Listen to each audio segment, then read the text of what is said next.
Totoy Bato! Yo, Wardzo!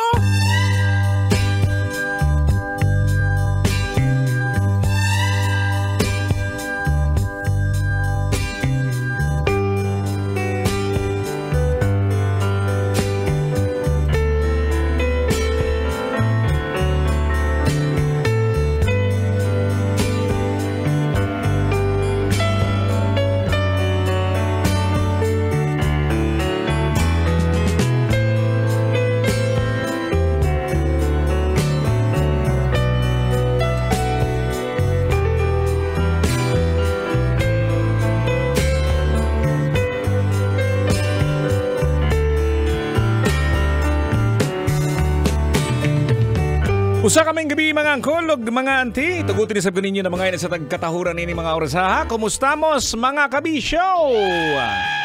Ayan, at especially din sa ating mga pamangkin na nakatutoy sa ating programa.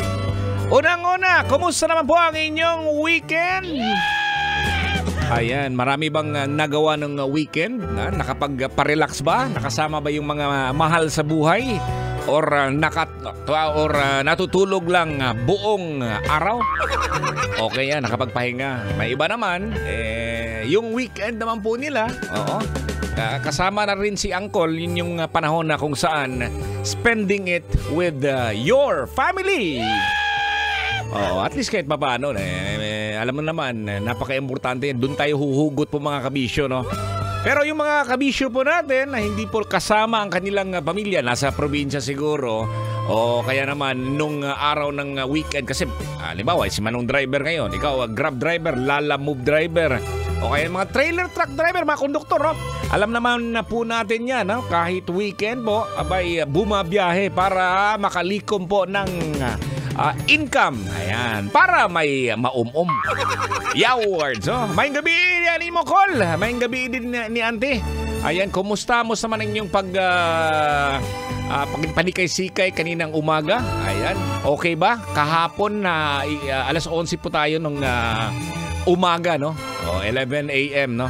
Medyo adlawan tayo hanggang alas 3 po ng hapon. Ayan. Pero ngayon, gabi tayo, mututoy na santa, no? Hanggang 12 midnight. Uncle Totoy po. Totoy Bato ang inyong kasama. At may nakuha tayong balita kanina, no? Siyempre, hindi naman ito magandang balita dahil na rin sa sobrang init po ng panahon, meron pong nangyaring sunog. Ayan. Dito lang yan sa Pasay area, no? Hindi naman bahay yung nasunog po mga kabisyo, pero matod pa sa investigasyon, eto mga initial reports pa po, no? Hindi pa to final, ha?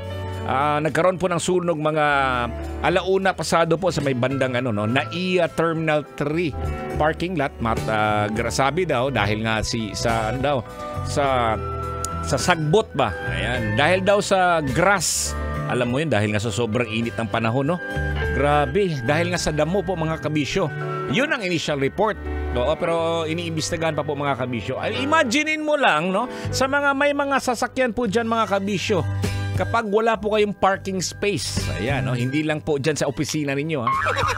Sa bahay, nasa labas po ng bahay, naku, imagine mo lang, tapos may kalumaan na yung sasakyan, yung mga electrical wiring, baka malutong na po. Naku, ang hirap po mga kabisyo. Kaya, siyempre, konting ingat at yung may mga sasakyan din, as much as possible po mga kabisyo. Kung meron ng lugar, no, medyo malilim kasi ito kasi nasa ilalim talaga, no? Under the heat of the sun, wala talagang masisilungan. Ito yung parking lot sa may Terminal 3. So yun nga, nasunog ang mga 19 na mga apektadong sasakyan. Grabe, no? Malam yun, ito siguro to. Ito yung mga galing siguro sa probinsya, kaya galing sa ibang bansa. Pagdating mo dito sa Maynila, no, nasunog na, balitaan na lang. Intawon, LKK, luoy kakaayo. Well, anyways, mga kabisyo, sige lang, no? Konting lang tayo, no? Ingat din sa init po ng panahon. Ayun ang sinasabi natin, hindi lang mga bahay yung mga nasusunog, pati na rin yung mga sasakyan. Magsisimula lang sa mga maliliit na bagay, pero pag naapektuhan ang iba, nako, lalaki po yan mga kabisyo. Ayan mga kabisyo, ayun, no? Ayan, subukan mo nga, no? Bilangin mo, ha? Kung dito naman tayo sa bahay, no? Bilangin mo nga kung ilan bang mga appliances, no, na meron ka dyan sa bahay, no? Kung nasa biyahe ka ngayon, naisip ka, meron ba? Ano ba merong appliance sa iyo? Ayan, meron kang washing machine, no? Yeah, words! Kailangan pa bang i-memorize yan? Basic siguro, no? Meron kang isa, di ba? O kaya naman, dalawa. Ganun lang yan, mga kabisyo. Yan pong ating pag-uusapan mamaya, ha? Maganda to, mga kabisyo. Kasi meron po akong pinost sa ating fan page sa Totoy Bato Official. At ang nakalagay, pangalanan ang mga appliances na maaari mong makalimutang patayin bago lumabas ng bahay. Alam ko, meron ka nang naisip dyan, no? Punta ka sa aking fan page, no? Totoy Bato Official. Ayan, at mag-post doon, mag-comment now na. Ayan, no? Yan po ating pag-uusapan hanggang 12 midnight dito sa ating programang Tutoy na Love. Sikat naman ni Kayo, oy.